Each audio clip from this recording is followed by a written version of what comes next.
6 years after its release, Skyrim still manages to be relevant.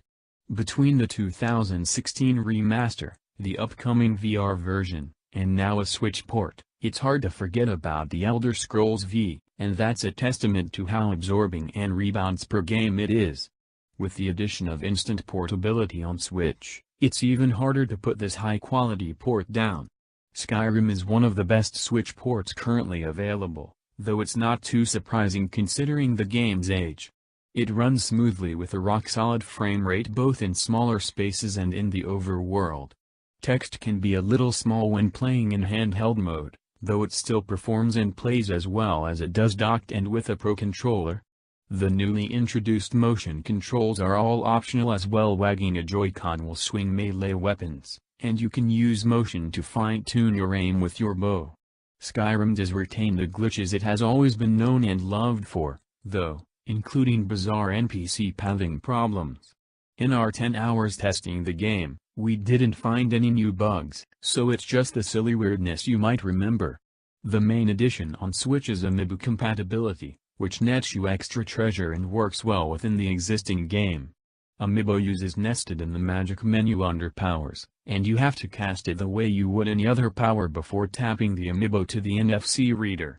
Like in Breath of the Wild, using an Amiibo isn't a guarantee of good loot in this case. Zelda Amiibo give you a chance to get Link's Breath of the Wild tunic, the Master Sword, and the Hylian shield, though you might get a chest filled with arrows, random weapons and armor, or an assortment of meats instead. You can use each Amiibo once per day, but we were able to get all the cool gear in one day using a few Zelda Amiibo around the office. As a bonus, the gear is better than any of the early game weapons and armor you can get, and you can easily sell off the other loot you don't want. The quality of the port aside, Skyrim has certainly aged since it first released in 2011.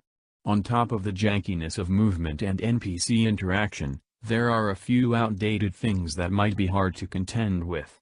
Most glaringly, the oft-maligned sword and shield combat is still underwhelming, since it never felt great to clumsily swing a sword around to begin with. Certain recurring dialogue that has ascended to meme status can be grating, too, provided you've heard it enough. There's also no mod support currently, so if you're used to the user-created quality of life mods available on PC and other console versions, it can be weird to go back to regular old Skyrim, even if you still find its quirks and more old-fashioned aspects charming. But everything great about Skyrim is preserved here as well. Pursue whatever it is you want to, whether it's just completing the main story or stealing as much cheese as you can carry, and you're all but guaranteed to find interesting stories along the way. Progressing through its still very deep skill tree is a huge but satisfying endeavor in figuring out exactly how you want to play.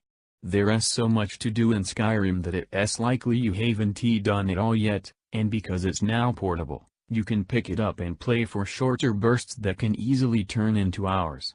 The original version of Skyrim is still an immense, engrossing rebounds per game, and the quality, number, and variety of its quests makes it as easy to become lost in its world as ever. With the addition of Zelda-themed gear that's actually useful and the fact that you can play anywhere, the Switch version of Skyrim is a great excuse to revisit a much-loved rebounds per game.